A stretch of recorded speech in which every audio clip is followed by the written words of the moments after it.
Ladies and gentlemen, welcome to the Business and People podcast. I'm your host, Walt Bayliss. This is the show where we talk to business owners and business stories about how they got to where they are. We focus on the people. Now, one of the people that I've been absolutely keen to catch up with is our special guest today.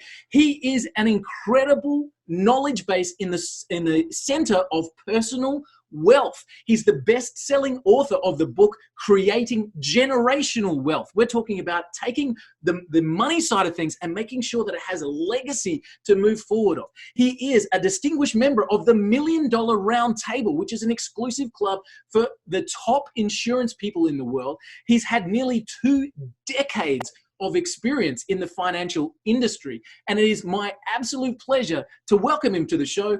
Douglas Eze, thank you so much for joining us.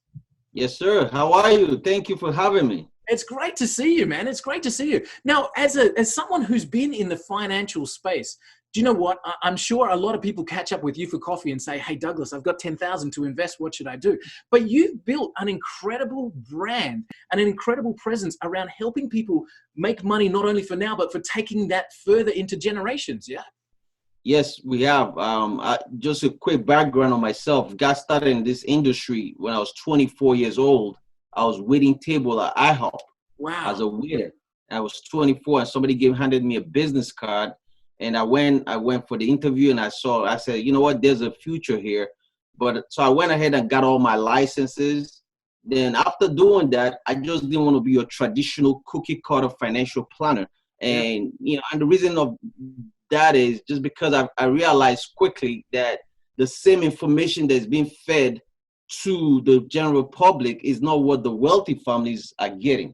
Wow. So I wanted to understand wealth and how do wealthy families move wealth from one generation to the other. So I just say, you know what, I'm just going to go ahead and research wealthy people, and coming to find out, there's 2 systems in the world. Basically, there's a system for the wealthy and there's a system for everybody else. Wow. And in my research, I also found out, a guy named J.D. Rockefeller, one of his favorite quote is this: own nothing, control everything. Mm-hmm. So at first, when I read that, I'm like, man, what do you mean by that? Own nothing, control everything. And then he went on further to quote another quote, which is competition is sin. And then when you look at Rockefeller's life, he actually crushed all his competition. Yeah. And he's saying own nothing, control everything, meaning you don't want to own anything in your personal name. You want to make sure you have another entity own whatever it is that you have, which is like your business, your homes, your assets should be owned by a separate entity. And then you control that entity. Yeah. So if somebody ever come after you to sue you for whatever reason, they can't get anything from you. That's why when you look at all these wealthy people, even when you go Google Berkshire Hathaway, which is Warren Buffett's company, you never see his name on there as the owner of that company. Yeah. And he's basically, one of the things that he did also was set up his corporation in Delaware.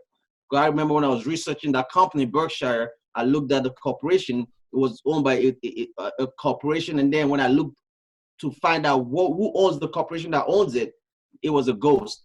Wow. I didn't see anything. Amazing. It's a different set of rules, isn't it? It's like, there's so many things that people, everyday hardworking people, they don't even know that this kind of game exists. Of course. I mean, because again, it's all about finding who's in your circle of information, right? So when you look at I always say whenever I go speak somewhere and I'm starting my speech, I always tell people, I say, you know what, the government, the media, and the banks, all 3 of them work closely together to do what? To take your money away from you. Because if they can keep you financially and mentally broke, they control your money, because whoever controls the money controls everything. Wow. So when you have the banks, the government, and the media working together to make sure they get people's money away from them, because again, when you look at the wealthy, they use other people's money. OPM, other people's money. The government uses other people's money. The banks use other people's money. The media use other people's money. All the industries are using other people's money. So why is it that you as an individual are being told to always use cash to pay for stuff that you want to acquire? And they scare you with oh, you need to stay away from debt. Don't build debt. But if you're saying other people's money is the way to go, why are you telling me not to have debt? Now, we're not preaching people to have debt, because we have a system that we actually teach folks how to become their own bank by using a structure to pay off all their debt in less than 9 years. Wow. And control their destiny, including paying off their mortgage, their student loan, their credit card debt, and still have full control of their wealth. Is it possible for anyone, Douglas? Like, I mean, I'm thinking, there's so many people out there that are in difficult situations, or they're coming from a slower starting point. Is this plan, is it something that anyone can do? Yes, of course, because it's not how much money you make, it's how much money you keep. Yeah, but sure. Understanding the principles of money.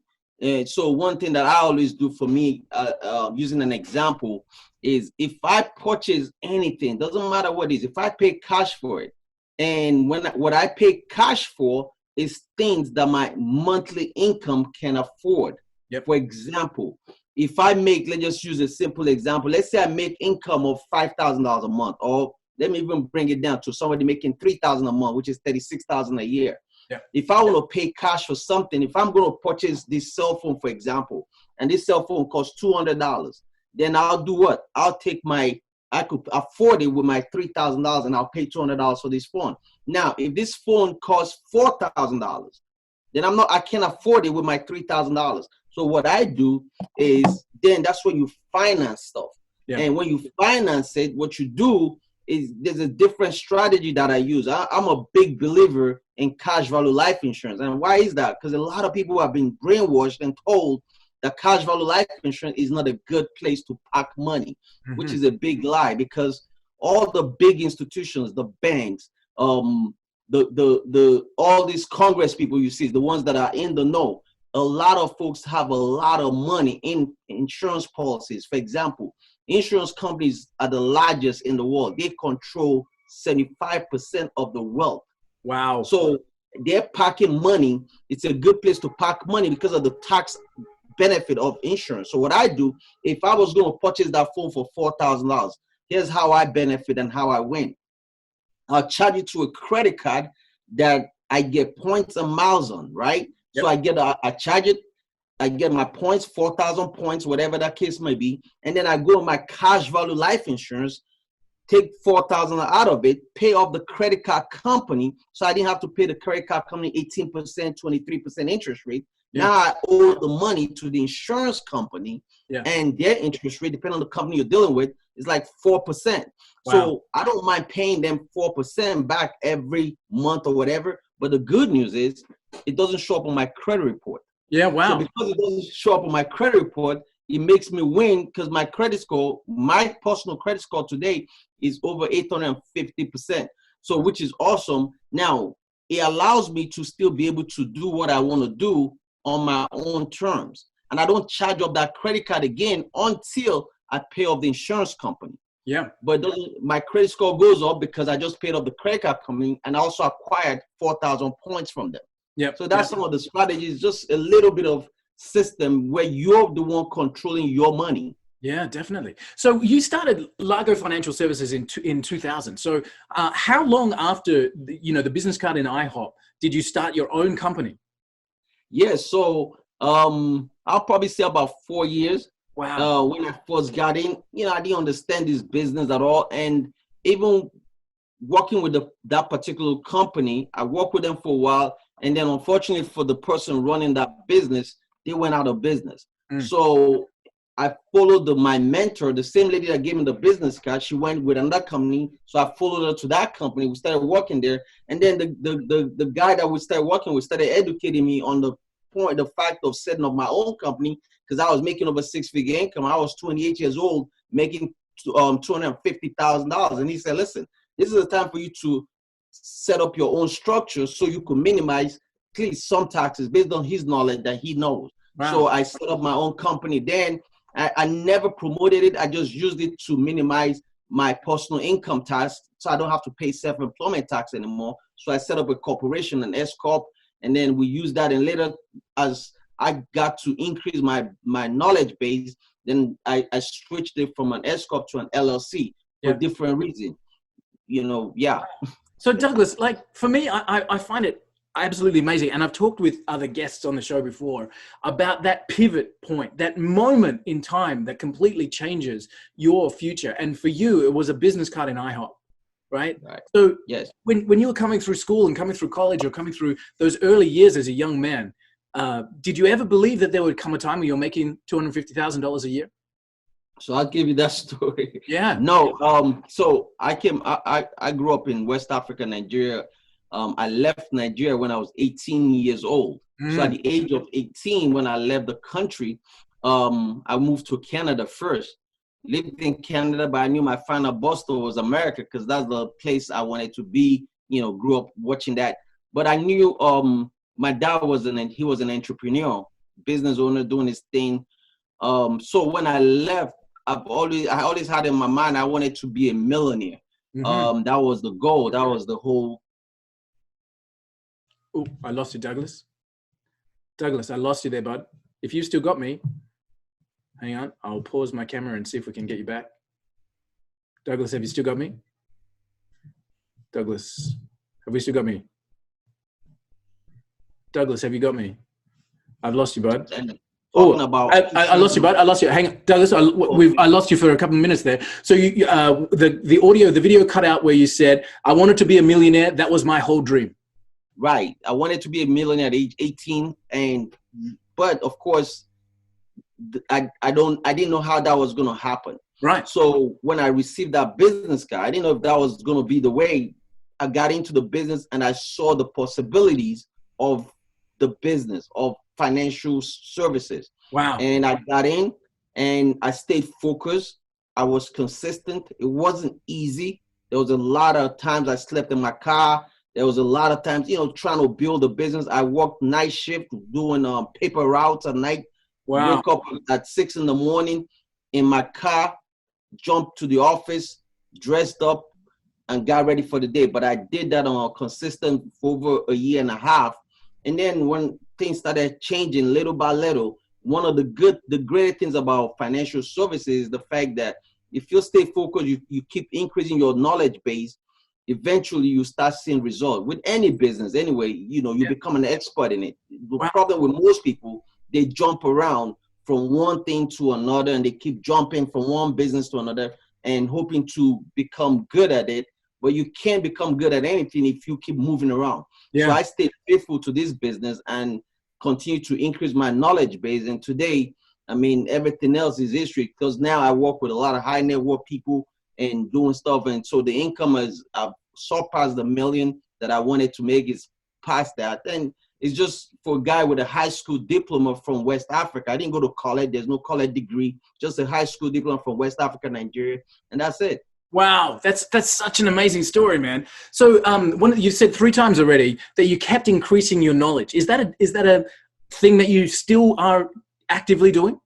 Every day. You cannot sit still because you got to put yourself in a position that your competition can never get close to you. Yeah. So one thing that I guess for me, being from West Africa, Nigeria, being a black man with a high school diploma, getting into the financial service industry where there's, folks that are privileged with degrees and everything, I needed to be above of them. Because if I'm going to go talk to a guy that's making $2 million, $3 million, his company is doing very well, I need to be able to bring something other than, you need to invest in a 401k, you need to invest in the stock market.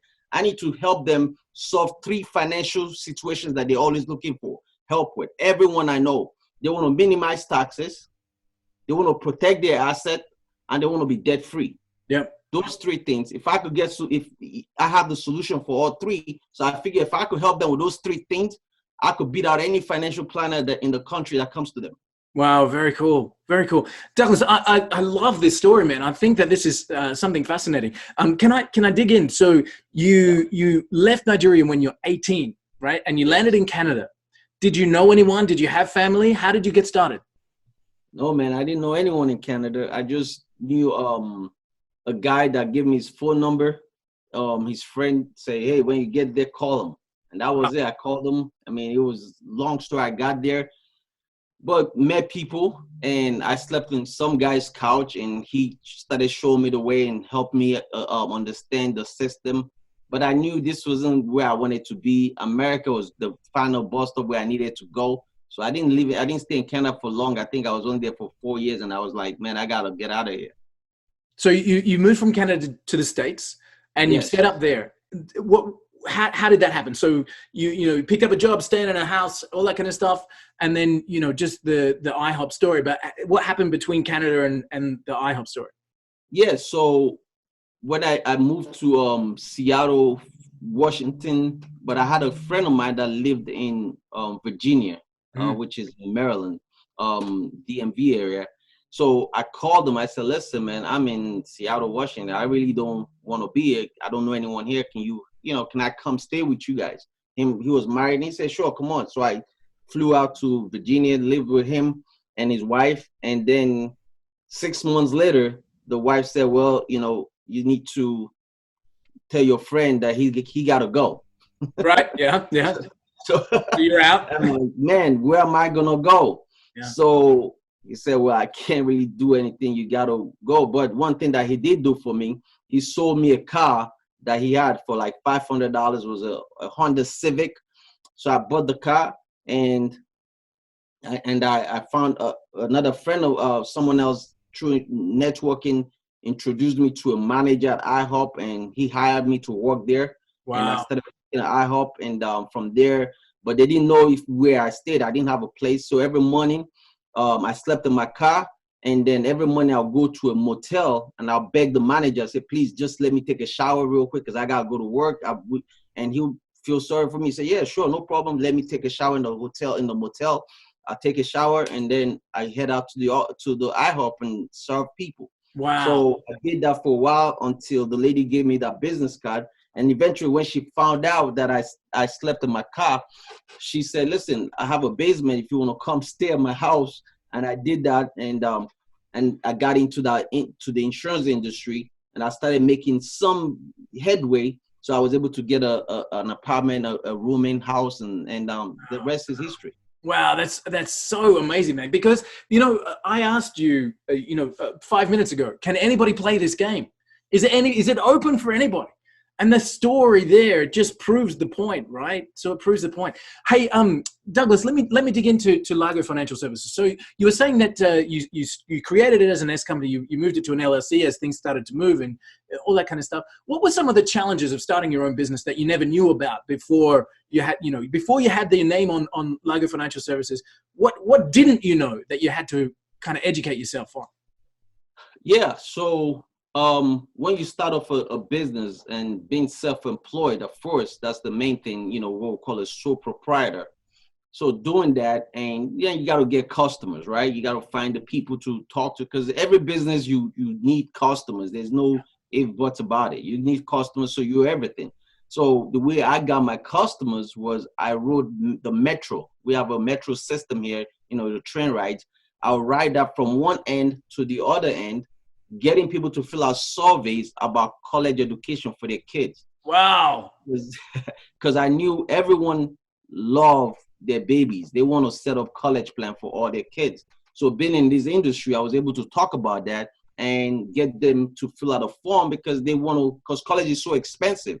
So if I met someone, I said, listen, my company is doing a survey on how to save for your child's college. And we ask them a number of questions. At the end of the question, I say, if I could show you a way that you could put away $3 to $5 every day towards your child's college, that will yield about maybe $100,000, $200,000 by the time they're ready for college, would that be a conversation you want to have?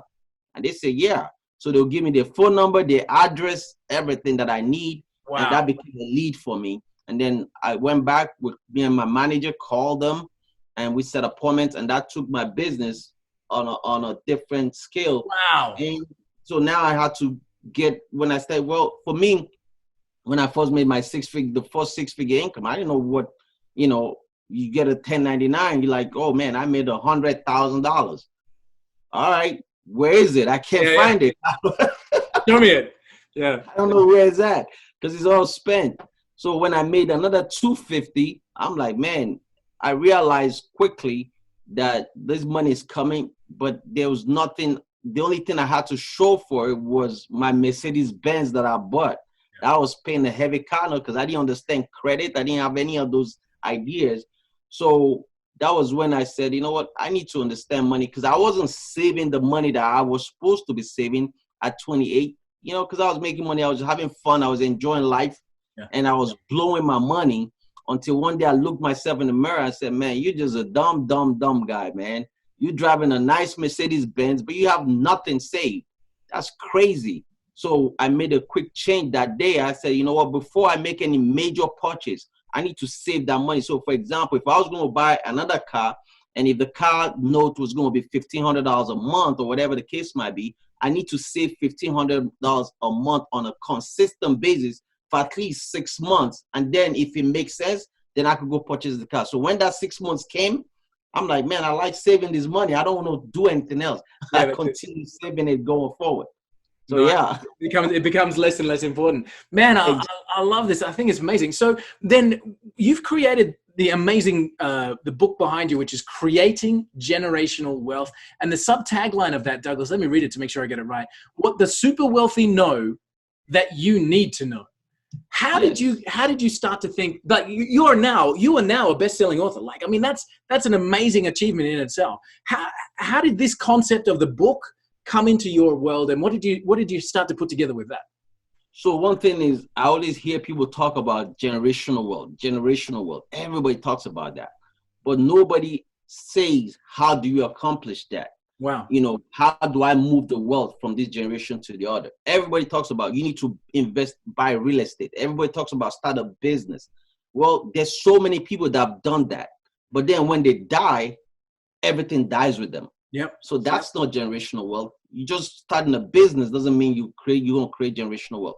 Yeah. So me studying the wealthy, I started seeing the concept and things that they have in place.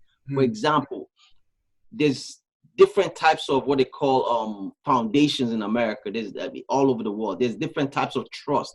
Yeah. So, and there's different types of ways to create your business and set up your business correctly, and how you could make sure your kids are also connected to the business. And there's such a thing called estate taxes that will eat up your money if you pass away. So I needed to write a book to explain how to title your properties when you buy a property to make sure it stays in the family. How to title your business properly to make sure if something happens to you, your business can continue. Why does insurance play a very, very important role in your business? I talk about my dad in Africa, had businesses, but then he retired, died, and we get nothing. Why? Because in Africa, they don't have Nigeria. They don't have the system that we have here in America. Yeah. So understand the system where you could create a business, set it up properly, have a different entity on the business, because like a trust, for example, there's over 80 types of trust in America. I mean, in the world, basically 80 types of different trusts. So what type can I use to hold my business to make sure my business is protected? So we help people with that. Wow. So those kind of things and those knowledge, as I continue to dig in, got me to understand the power of building real generational wealth. Like there's stuff called endowment funds. There's foundations you could set up. So if you really want to build massive amount of wealth for you and leave it in the family from generation to generation, there's ways to do that to make sure it's secure and your wealth is protected. Because the last thing you want is you build all this wealth and then the day we pass away, the government comes in and take all that money away from you.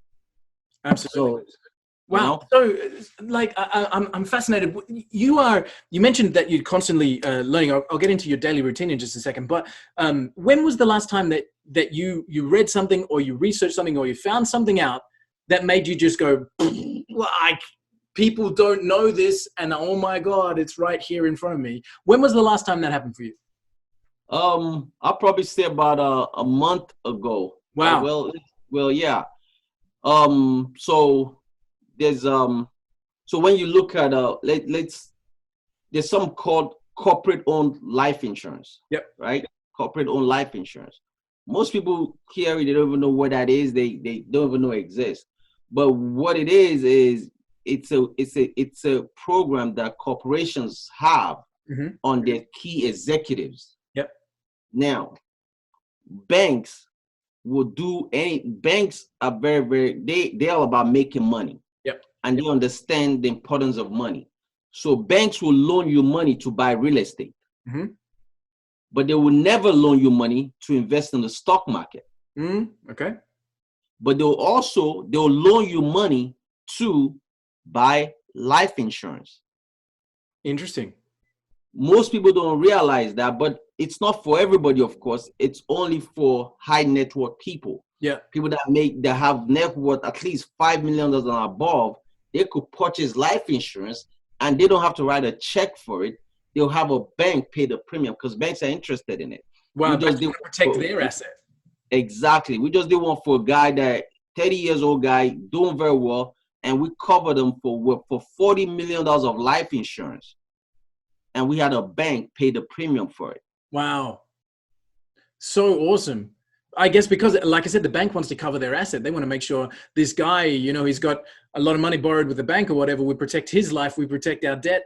There's a reason for that. You must have read that. You must have gone into that and just gone, oh my God, people don't even realize that this is out there. And can you imagine how much more there is still to know? Can you imagine how many rules of the game that you don't even know are existing yet?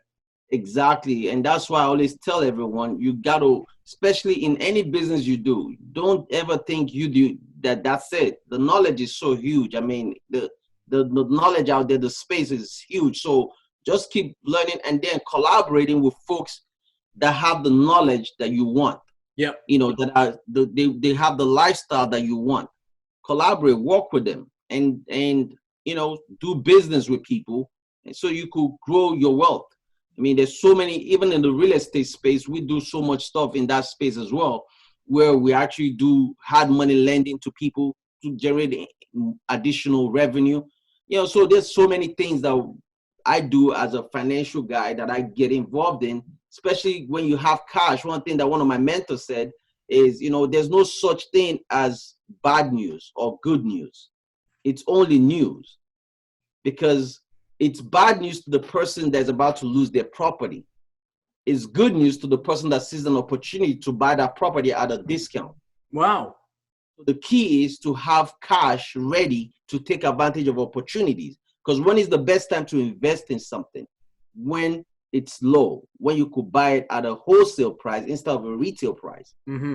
And the best time to do it is if you have cash, you could jump in. So the best thing, I was having a conversation with one of my clients this morning. I said to him, because he wanted to invest in a brand new, building of a hotel or whatever the case might. I said, no, you don't need to jump into that right now. What I want you to do, stock up your money.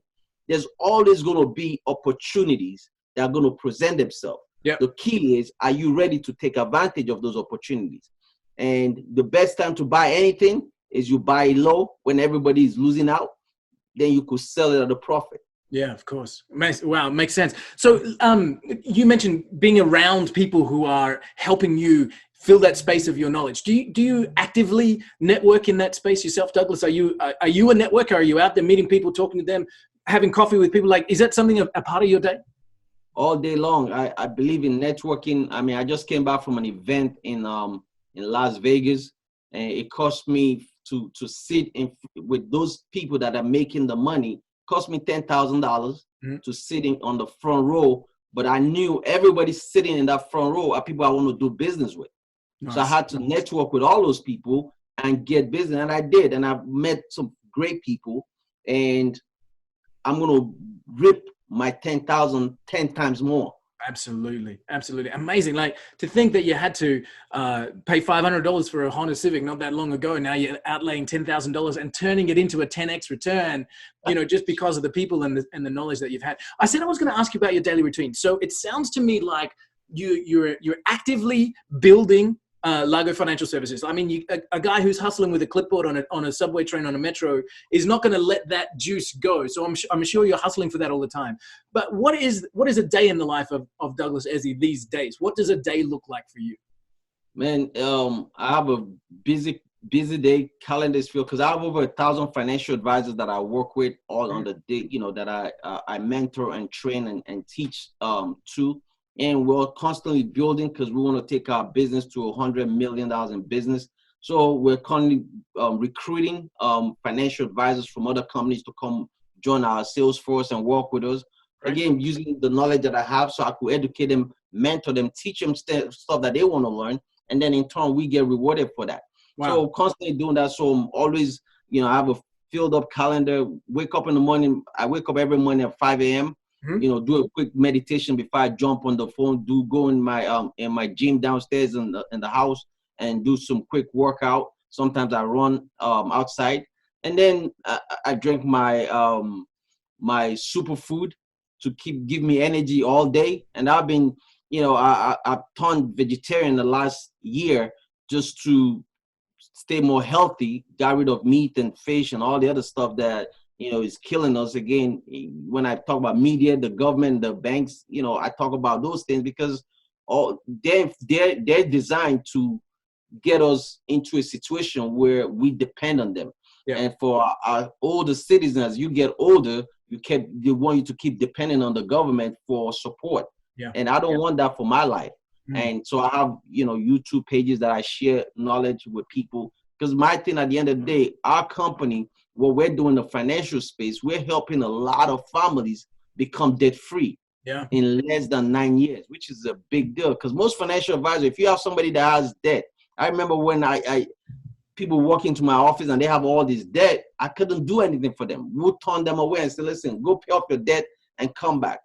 Until I'm like, why can't I help this? So we built a software system that allows us to help families become debt free. We actually just introduced an app that should be ready in the spring of this year. It's called Cube Money, Qube Money. It helps people budget and helps them control their spending and help them save at the same time, because folks are going crazy with spending money. Yeah. It's crazy. It's killing so many people and they're so stressed out. So I teach them a different way of doing the same thing, but doing it smart and still build wealth at the same time. Beautiful. I love it. I love it. So you've got the full book calendar, you've got the workout in the morning, you've got the superfoods coming through. What time do you switch off? Like, what's the end of the day for you?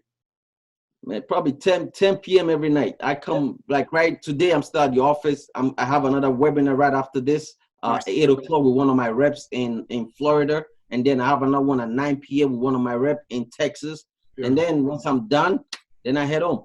Nice. And what's the relax for you? Like, what's your unplug?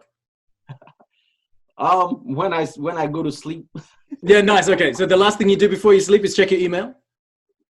No, actually I don't, because I've checked it throughout the day. So when I'm home, just relaxing, when I'm hanging out with my kids, that's what but most times I'm always on the road, I'm traveling. So I mix my business with pleasure. I enjoy life. I do the things that, make me happy. Yeah. At the end of the day, because that's so important. I enjoy my lifestyle. I do the things that I want to do. And that's something I teach my clients. We don't tell our clients to cut down their lifestyle, because we help them minimize taxes and we help them get out of debt. There's no reason for them to cut down their lifestyle, because you work hard for your money. Yeah. There's no reason why you should be eating ramen noodles. A lot of financial advisors tell their clients, oh, you need to tighten your belt. You need to stop eating out. Why? They work for that money. They should be enjoying it.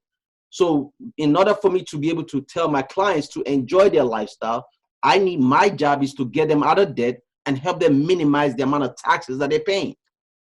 And bring in and increase their lifestyle rather than decrease it. Exactly. So do you talk to your kids about money, Douglas?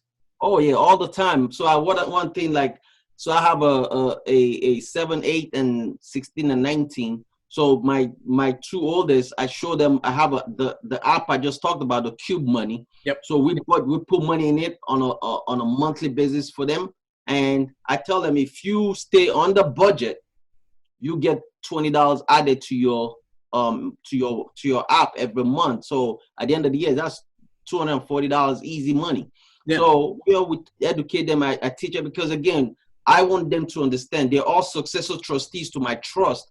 So I need them to understand this money system. Yeah. And then at the same time, with my foundation, the Douglas Eze Foundation, I have them do some trusts. I give them money and I say, listen, go raise more money with this, and then we're going to take that and go support a charity that we want to support.